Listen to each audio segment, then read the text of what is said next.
ولېږله چې ټولې نړۍ ته باید دا ښکاره کړي چې پنجابي استعمار څومره ظلمونه دلته کړي دي، څومره جبر یې کړی دی او پښتانه یې وژلي دي او بیا د دروغو دا پروپیګنډا ورته په موږ پسې کوي چې پښتانه ترهګر دي. نو لہذا په تاریخ کې اول ځل موږ د پنجابي استعمار دا مکرو دا مرداره څېره ټولې دنیا ته ښکاره کړله چې اصل ترهګر دی دی. ترهګري پالیسیان یې د پاکستان جرنیلان جوړوي، د دوی کرنلان یې جوړوي، پښتانه دوی وژلي دي. ستاسو ټول سیاست، ستاسو ټوله مبارزه د اسلام آباد تر چوکیانو پورې ده. د قام ترجمانی، د خپل ولس ترجمانی، د خپل وطن ترجمانی، دلته د ترهګرۍ مخنیوی دا ستاسو په نظریو یا ستاسو په مبارزه کې نشته. البته ستاسو د اسلام آباد چوکیانې مبارک، زموږ خپل قام مبارک. که شپه یې که ورځ وي موږ به د خپل قام په خدمت باندې ولاړ یو. که ریاست زموږ سرونه راپرې کوي، که موږ په جلو کې بندیان کوي، که پر موږ د غدارۍ ټپې لګوي، که د کفر پټوې راباندې لګوي، موږ اوله ورځ د خپله خدایه سره بیا د خپله قامه سره دا وعده کړې ده چې نه خرڅېږو، نه بیرېږو او نه به ټیټېږو. په جګ سر باندې د خپل قام ترجمانی کوو. بیا دې ریاست خپل زور معلوم کړي، زموږ ملګری قام دی، بیا به پته سره ولګېږي چې انشاءالله بریا به د چا وي او شکست به د چا مقدر جوړېږي. ډېر په افسوس باندې کوو چې کله هغه 2 میاشتې پس وې نو دلته د هغه سیاسي ګوندو لخوا دا خبرې را شروع سوې، دا پروپیګنډه شروع سوه چې 2 میاشتې خو پس وې پي ټي ایم چیرې دی، اوس به څه کېږي. نو دا خبره خو ټول قام ته واضح ده چې دا پرېکړې دا یوازې پي ټي ایم نه دي کړي. پي ټي ایم صرف د دې جرګې منتظم و. د دې پرېکړو اختیار خو موږ تاسو ته ورکړی و. دا پرېکړې خو موږ تاسو ته دا مشري درکړه چې تاسو دا پرېکړې وکړئ. نو ته چې له ما څخه دا پوښتنه کوې چې پي ټي ایم چیرې دی، د خپل لیډر څخه پوښتنه وکړه چې ته چیرې یې. ته خو د خیبر د جرګې برخه ولې، ته په هغه جرګه کې شامله ولې او په دې فیصلو کې ګډ ولې. او له تاسو څخه شهید مفتي منیر شاکر د خیبر په جرګه کې سوګند هم اخیستی و، قسم یې هم درکړی و او تاسو ټول ولاړ یاست او نن دا پوښتنه د پي ټي ایم څخه کوئ چې پي ټي ایم چیرې دی. خو عزیزانو دا یوه خبره ورته کوو، د دوی به دا خیال وي چې موږ به پر شا سو نو دا تحریک یا دا غورځنګ به غلی سي، دا به چپ پاته سي، دا به هېڅ نه وکړي. موږ دوی ته دا وایو چې په دا تېر 2 کاله کې پر غورځنګ باندې تر دې ډېر سخت حالات راغلی دی. موږ ته په هر رقم سختو حالاتو کې د خپل وطن دفاع کول، د خپل وطن ژغورنه کول، د خپل وطن د خپل قام ترجمانی کول، دا چل زموږ زده دی. دا که ریاست هر اسمان پر موږ نړوي، نه موږ پخوا غلي سوي یو، نه نن غلي یو، نه سبا غلي کېږو. خو البته دا 5-6 میاشتې، دا 4-5 میاشتې زموږ اکټیویټیانې هغه د پخوا رنګه نه وې. د هغه خپل یو څه وجوهات وو، خو په دا منځ کې ریاست او دلته نور په مختلفو نامو باندې سیاسي تنظیمونه هغوی مختلفه پروپیګنډې کولې، مختلفه سوالات یې کول. زموږ د دې غونډو بنیادي مقصد دا و چې پر دې حالاتو پر دا جرګه باندې ستاسو تر مخ هغه مجلس کښېږدو چې تر څو تاسو په هغه حقیقي مجلس باندې خبر سئ او د دغه پروپیګنډو جواب وکړو او د دې مخنیوی وکړو. عزیزانو تاسو ټول خبر یاست چې د خیبر قامي جرګه چې د پښتون ژغورنې غورځنګ په کوربتوب باندې راغوښتل سوې وه، د ډېره وخته څخه د ټول قام دا ارمان و چې د پښتنو مشران، ټول پښتون قام، د مختلفه طبقه فکر خلک چې پښتو وایي، په پښتونخوا وطن کې اوسېږي، دا ټول پر یو پیج سي، یو لاستی سي او په شریکه د دې وطن دپاره مبارزه وکړو او خپل وطن د دې مشکلاتو څخه خلاص کړو. پښتون ژغورنې غورځنګ د قام د دې ارمانونو دپاره له ډېره وخته څخه په دې کوشش لګیا و چې دا حرکت یا دغه دروند کار چې دی دا به موږ ترسره کوو. خو چې بیا کله په اسلام آباد کې د ملي شهید ګیلمن وزیر د شهادت واقعه وسوه او د ده په جنازه کې د تحریک مشر منظور احمد پښتون دا اعلان وکړي چې پر 11 اکتوبر به د پښتون ژغورنې غورځنګ په کوربتوب موږ د ټول قام یو لویه ملي جرګه کوو. بیا تاسو ولیدل چې د ګیلمن شهید د جنازې راوروسته او تر خیبر کامي جرګې پورې په منځ کې دا 3 میاشتې زموږ د تحریک مشرتابه، زموږ د تحریک ذموار ملګرو او زموږ د تحریک هر همدرده یوه ورځ هم یوه ګنټه نه ده ضایع کړې. دا 3 میاشتې موږ شپه ورځ محنت وکړئ، پر ټول پښتونخوا وطن راوګرځېدو، د هر پښتانه کور ته ورغلو، یوه دروازه مو وټکوه، د ټولو سیاسي پاټانو دفترو ته ورغلو، د ټولو سیاسي پاټانو مشرانو ته ورغلو، د دې وطن وکیلانو ته ولاړو، د دې وطن ډاکټرانو ته ولاړو، پروفیسرانو ته ولاړو، د مسجد علماء کرامو ته ولاړو، د سکول استادانو ته ولاړو، خپلو خوندو مندو ته مو د دې جرګې بلنه ورکړه، مزدورکاره خلکو ته ولاړو، مختلفو یونین ته ولاړو، ټول کام ته موږ دغه دعوت ورکړو. او بیا تاسو ولیدل چې دغه جرګه څنګه رانږدې کېده، د ریاست لخوا رکاوټونه بندیزونه هغومرې زیاتېدل. د ټولو لومړی زموږ پر دې تنظیم باندې د بندیز اعلان وکړي چې بندیز یې راباندې ولګوو. د هغه وروسته زموږ په 100 ملګري په 4th شیډول کې واچول. دا د فرنګي له وخته څخه راپاته یو قانون دی چې کوم وخت به د فرنګي په دور کې دلته چا د وطن د خپل اولس د خپل وسایلو یا د امن لپاره خبره کوله، نو دوی به هغه کسان بیا دغه د 4th شیډول لیست ته واچول. نو دغه د فرنګي راپاته پنجابي استعمار د خیبر د جرګې مخکې زموږ د پښتون ژغورنې غورځنګ په 100 ملګري په دغه لیست کې واچول. زموږ د ملګرو پر کورو باندې چاپې شروع کړې، د ملګرو نیول شروع شول. خو د دې ټولو شانو باوجود زموږ ملګرو همت له لاسه نه دی ورکړی، موږ خپل همت جاري وساتئ. بیا د دې وروسته ریاست چې په دې پوه شو چې دا په دې شانو هم نه دي بند، ټولې لارې یې وتړلې، د ټولو صوبو لارې یې وتړلې، ټول سړکان یې بند کړل. خو د دې ټولو شانو باوجود زموږ ملګرو هلته خیبر ته ځان ورسوي چې چیرې دا جرګه کېده. بیا هلته د دې جرګې چې زموږ کوم منتظمین ول، مختلفه کمیټیانې موږ جوړې کړې وې چې هغو په دې جرګې کې د میلمنو خدمت کوي، د میلمنو دپاره ځایونه جوړول، مختلفه خیمې، مختلفه کیمپونه یې درولي ول. او هلته به بار بار دغه د دې ریاست دغه بدماش سیکورټي فورسز راتلل، هلته به هغه ټول شان سوځل زموږ پر ملګرو باندې حملې کولې. خو عزیزانو د جرګې څخه یوه ورځ مخکې په 10 اکتوبر باندې دا ریاست د دې ټول سیکورټي فورسز راغلل، هلته د جرګې پر میدان باندې زموږ پر ملګرو باندې مخامخ ډزې وکړې، فایرینګونه یې وکړل، تشدد یې وکړي. زموږ 4 ملګري په شهادت ورسول، تر 1 درجن زیات ملګري زموږ زخمیان شول. خو د دې هر څه باوجود موږ د جرګې میدان نه دی پرېښی. پر هغه میدان زموږ ملګري سره له مشرانو، سره له ټولو ذموارانو ورته موجوده ول. موږ دا فیصله کړې وه چې تاسو هر اسمان نړوئ ویې نړوئ، موږ به خامخا جرګه کوو. شهیدان مو ورکړل، وینه مو توی کړه، زخمیان مو ورکړل، هر څه ظلم جبر یې راباندې وکړئ. خو د قام د یووالي په خاطر، د خپل اولس د ښه ترجمانۍ په خاطر، د خپل وطن د امن په خاطر، په خپل وطن کې د ریاستي ترهګرۍ د ختمولو په خاطر، پر خپله خاوره د واک او اختیار د ګټلو په خاطر، او د خپلو شهیدانو د ارمانونو پوره کولو په خاطر موږ هلته دغه خیبر په میدان کې ورته ناست وو. خو آخر ځل میدان موږ ځینې وګټئ، ټوپکان له دوی سره ول، بختربند موټران له دوی سره ول، ټول بدماش سیکورټي فورسز دوی راوستلي ول، تشدد دوی وکړئ، فایرینګ دوی وکړئ. موږ تر شنه اسمان لاندې په خالي لاسو ورته ولاړو، خو دوی وتښتېدل. موږ پر میدان باندې ورته ولاړو او په 11 اکتوبر باندې موږ خپله تاریخي ملي جرګه پیل کړه. بیا دا جرګه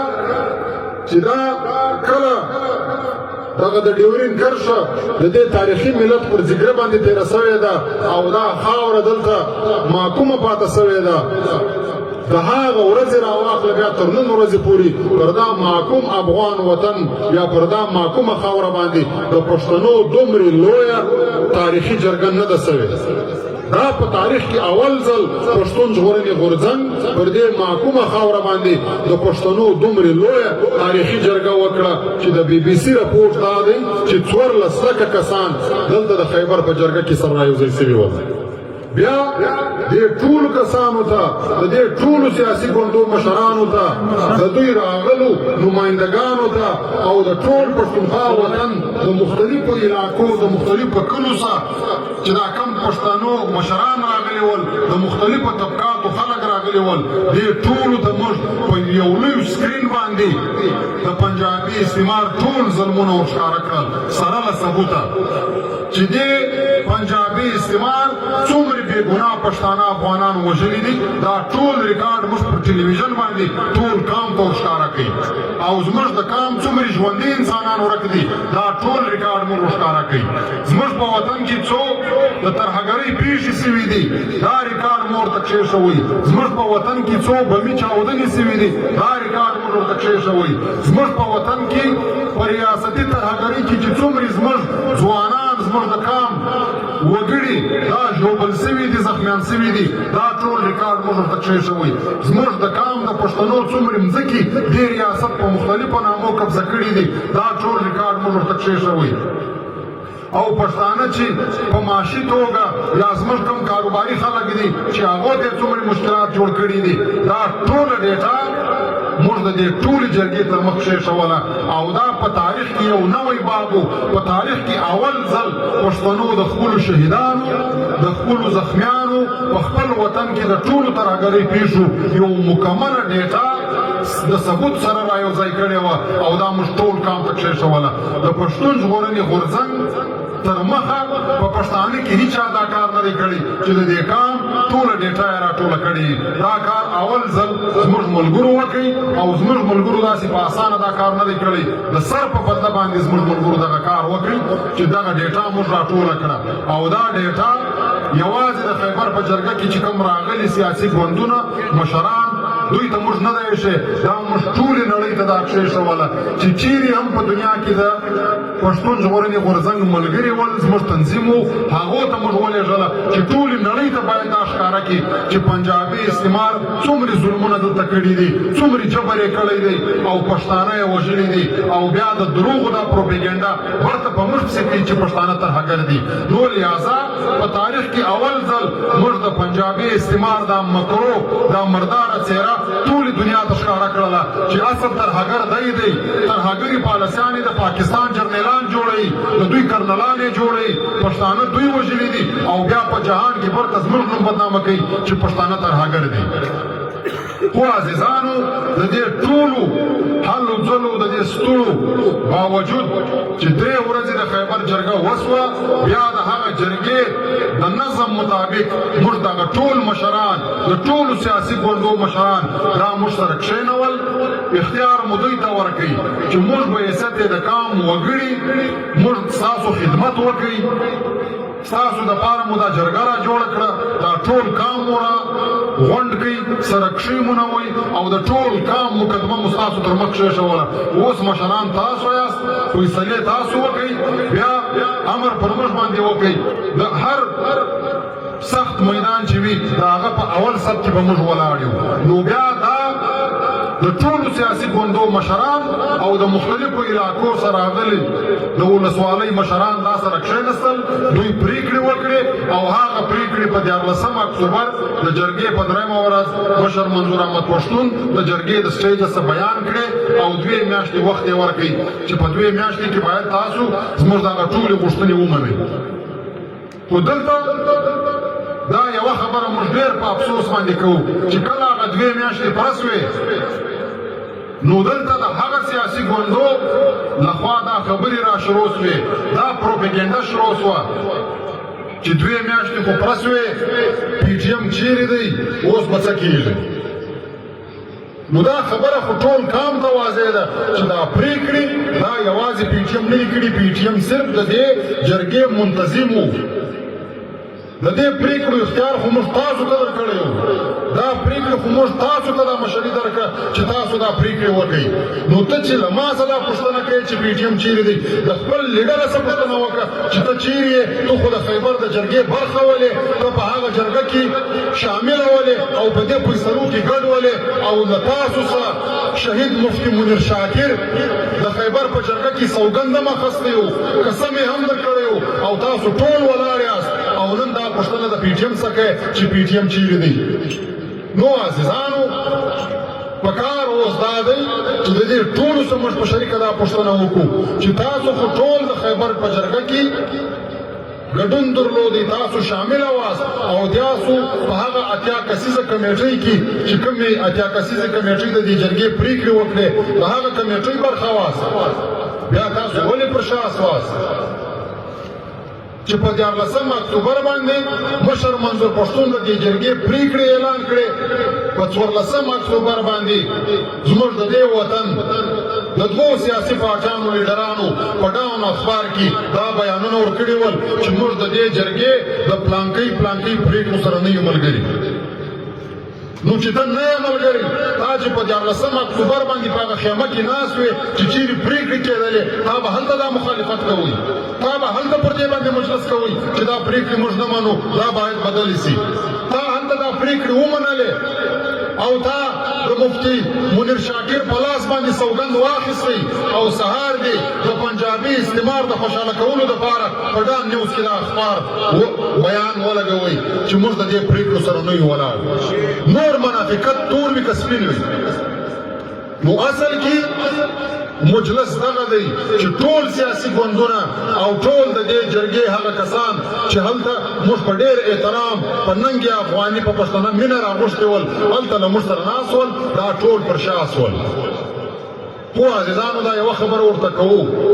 د دوی به دا خیال وي چې موږ به پر شا سو نو دا تحریک یا دا غورځنګ به غلی سي، دا به چپ پاته سي، دا به هیڅ نه وکړي. موږ دوی ته دا وایو چې په دا تېر 7 کاله کې پر غورځنګ باندې تر دې ډېر سخت حالات راغلی دی. موږ ته په هر رقم سختو حالاتو کې د خپل وطن دفاع کول، د خپل وطن ژغورنه کول، د خپل وطن د خپل کام ترجمانی کول،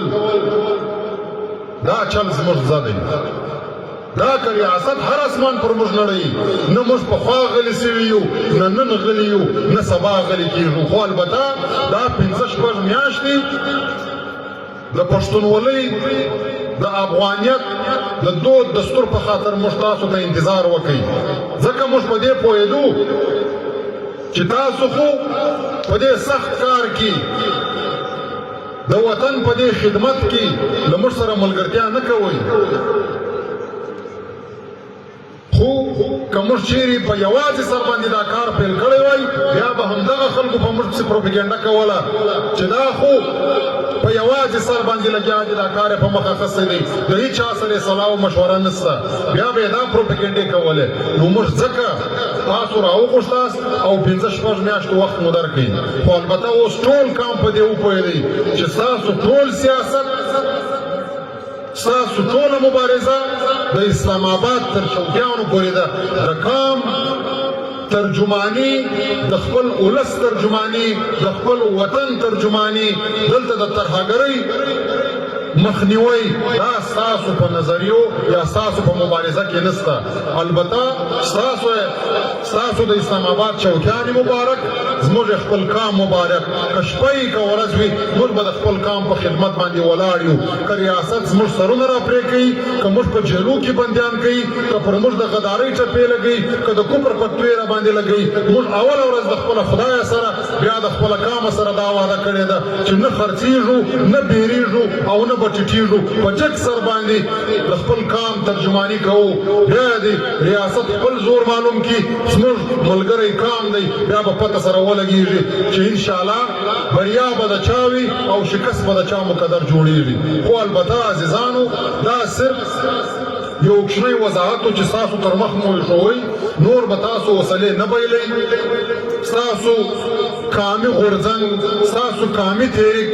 انشاءالله همهغسې پر غورځنګونو دی لکه څنګه چې پخوا وو خو صرف په منځ کې دغه څلور پنځه میاشتې د هغه وضاحت مو ستاسو تر مخ کښېښوی خپل یونټان منظمه کوئ خپل علاقایي کمیټیان یې منظمه کوئ په خپلو ضلعو کې کار وکئ تر هر پښتانه پورې دا بیانیه ورسوئ په دې سختو حالاتو کې هېڅوک نه راځي چې زموږ پر زخمو باندې مرهم کښېږدي نه د اسمانه فرشتې راځي چې زموږ حالات بدل کړي موږ او تاسو به په خپله یو بل ته لاس سره ورکوو او خپل وطن به ژغورو او موږ د هېچا کمزوري نه یو موږ یې صرف په مختلفو دسیسو باندې د کفر او د اسلام په نامه یا داسې په نورو نامو باندې سره تقسیم کړي یو سره ویشلې یو موږ چې کله یو بل ته لاس سره ورکړی دی بیا هېچا هم زموږ په وطن کې دلته تېری نه دی کړی نو لہذا ورته به د خپل پلار او نیکه تاریخ سره رایوځای کوو یو بل ته به لاس ورکوو پر خپل وطن به ننګ کوو او خپل وطن به د دې پنجابي استعمار د دې ظلم او د جبر څخه خلاصوو نو لہذا دلته زموږ ټول ذمهواره ملګري د پښین ضلعې ذمهواره ملګري یا د مختلفو علاقو څخه راغلي چې زموږ ملګري دي دوی ته به مو خواست دا وي او هدایات به مو دا وي چې نور به یوه ګنټه هم نه ضایع کوئ پر خپلو یونټانو پر خپلو علاقو باندې کار شروع کړئ پر خپل تنظیم باندې کار شروع کړئ چې کله هم د تنظیم د مشرتابه لخوا یو نوی لایعمل رالی نو موږ ټول باید ورته تیار یو او هغه لایعمل باید موږ مخ په وړاندې باندې بوځو خو البته چې دا ریاست یوازې د پښتنو سره دغه ظلم جبر روان نه دی ساتلی دلته په دې ملک کې نور هم محکوم کامونه شته چې هغه هم د دې ریاست د ظلم او د جبر ښکار دي پرون ورځې د بلوڅانو چې کومه